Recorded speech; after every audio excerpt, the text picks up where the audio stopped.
we have to pay such high bus prices, and a bunch of them wound up being disappeared. So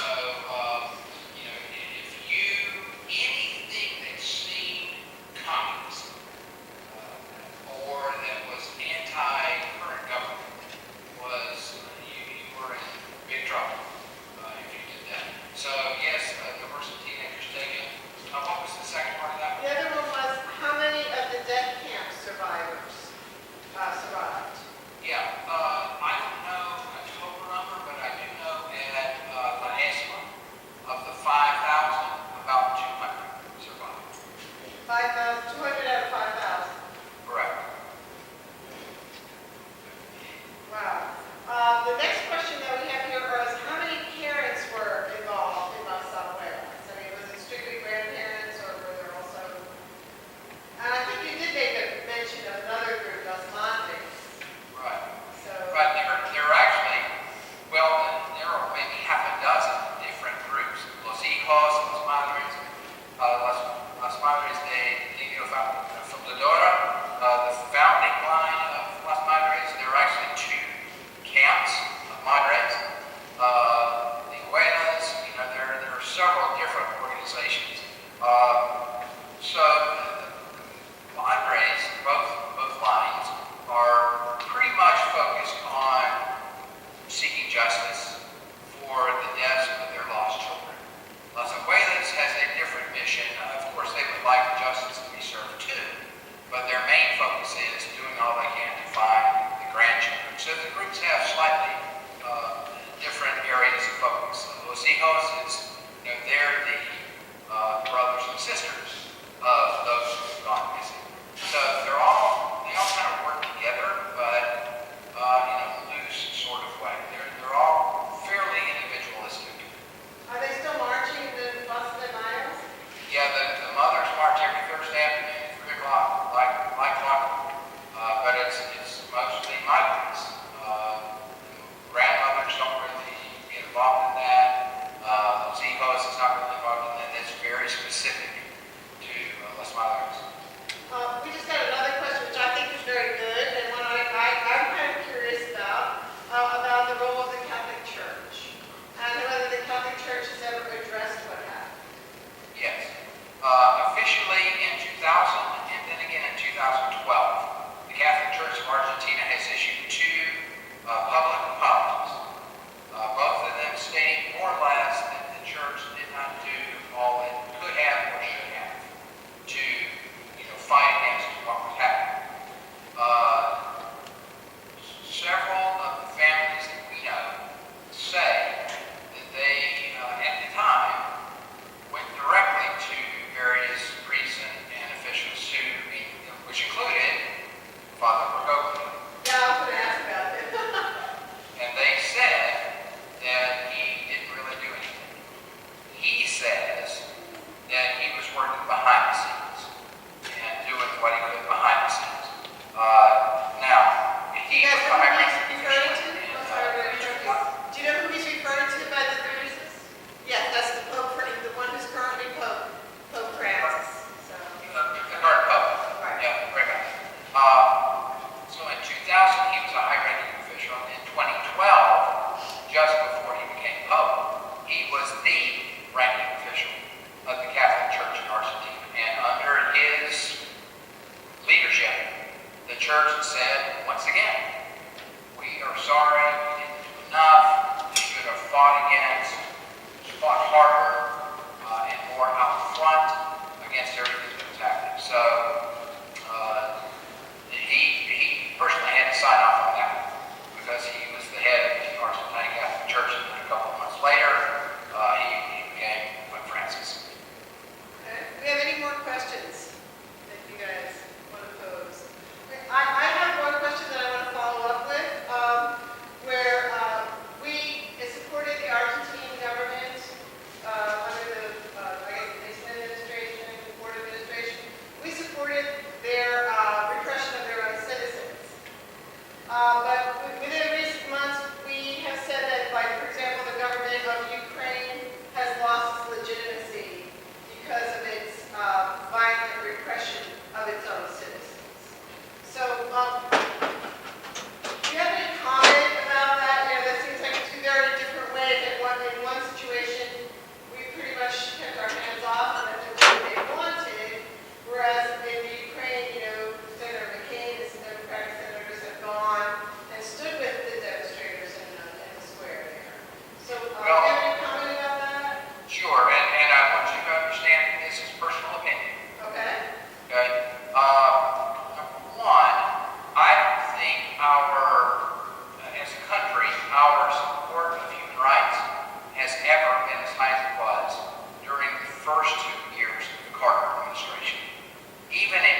almost single-handedly quashed a huge deal between Alice Chalmers, the company here in the U.S., and the Argentine government because of what was happening in human rights.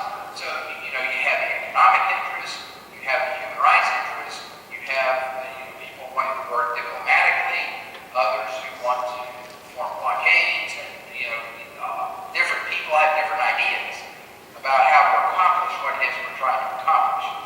But certainly during this time, right before Carter came in, the conventional wisdom was these guys are anti-communists, so we'll kind of forget everything else.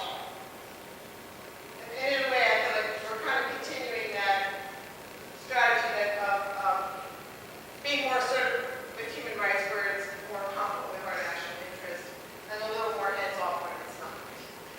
Yeah, I would concur with that. And we have any other questions or comments that you'd like to share? Okay, we'll get one more. Okay, I came in late, so I might have missed this, but I was just curious as to how much knowledge the adoptive parents had with regard to what was actually happening. Did you cover that in the beginning? Was that covered in the beginning of the document? That's a good question. I don't know, I'm sure you probably can hear that. The question was whether all of the adoptive parents were aware of what was going on, were aware that they were adopting stolen children, or how complicit were all of these adoptive parents?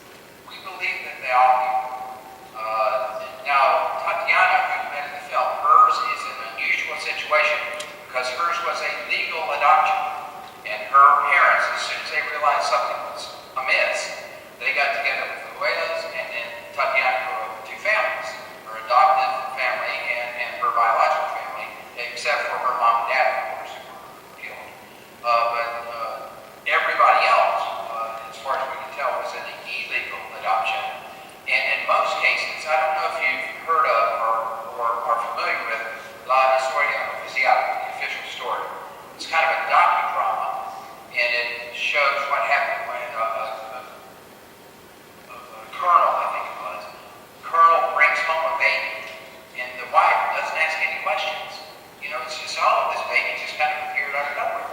And that was fairly common, that the man would bring home a baby, the mother, the wife, would ask no questions, and that was kind of the way it happened in many, many cases. In a few of the cases, not only did the adoptive family know, and generally the man, not only did they know what happened to the biological parents, in a few cases, they actively participated in the deaths of the real parents. Okay, good. Another question? How many more children do they believe that they're missing? The question was, how many more children do you believe are out there to be found? Well, the estimate has always been 500, and if they found 110, which they now have, there's somewhere in the neighborhood of 400 remaining. Bob Cox, who you met in the film, and who travels back and forth to Argentina all the time, has recently gone out into the outlying areas and done a lot of interviews and talked to a lot of people. And based on the number of people he's found who even today have not reported a missing son or missing daughter, based on that, he believes the 30,000 figure is pretty low.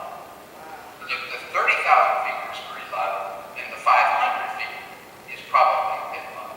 But you think at least, 390, 400 still living false lives, and could be even more than that. Do you have any more questions? I guess I have one other question. I was young enough, but I'm old enough to remember the Cold War. But the thing that I don't understand is the cruelty. I don't understand why they would torture their prisoners. I mean, I can kind of understand the paranoia, anti-Bolshevik kind of attitude of the time, but I don't understand why they torture these people. Well, that's something that I've tried to wrap my head around. How can one human being do such unspeakable things to another human being under any circumstances? And I can't get there. I just cannot arrive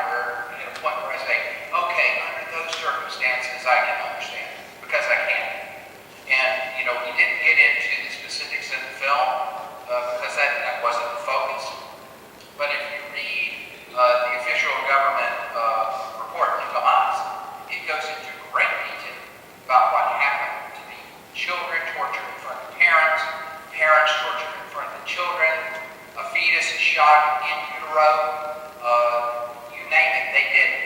And how can you do that? What allows a person the freedom in his own mind to do that and still feel human? I don't know. I don't understand. One of the other questions that's come up is why not just kill the kids? Because that's what happens most of the time in these situations. They kill the whole family.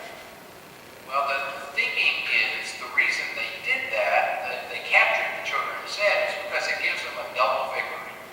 You have killed the subversives and gotten rid of them, but now you need to take offspring of the subversive and raise that child to be a good citizen. So if you brainwash the kid to be one like you, then you've won twice. Yeah. So, but a lot of that is conjecture, trying to figure out the minds of people who are mad. How can you really figure out, from a rational point of view, why we do these things? And I don't think there is any legitimate or satisfying explanation for that. Okay, well, I'm going to ask you one last thing before we close. What would you like to see happen as a result of your bill? Well, number one, the most important thing is the realization that regardless of how much power we have or don't have, persistence makes a difference. La Abuelas, they're a group of little old ladies, zero political power, going up against, it's not so bad anymore, but at the time, an extremely repressive government. And some of them died for speaking out, but they stood up. And during the course of time, they changed the history of their country. So any of us can do that. So number one lesson is, if we get involved, if we don't stay on the sidelines, we can make a difference in things that are happening in the world. Getting involved. And number two is the realization that, and we ask everyone this question, except for the two apologists for the former government, we didn't ask them this question. We asked everyone else, can you really say today, in the United States or anywhere else in the world, can we truly say with 100% confidence, nunca más, never again? And everyone said, no, we can't. Even in the U.S., even in 2014, we can never be totally confident that something like this will never happen again. So it's an admonition for us to stay vigilant and keep an eye on things. All right. Absolutely. Yeah. Well, I would like you all to give, we have one more question. Yes, what you said about your goals, how much do you think their success was rated on the fact that they were a group of little old ladies with no political power at all? I mean, if they had any political power, would they have been able to get this started without the government just killing them off? I heard like bits and pieces of that. I'll let you close her now. How much of their success do you think was due to the fact that they were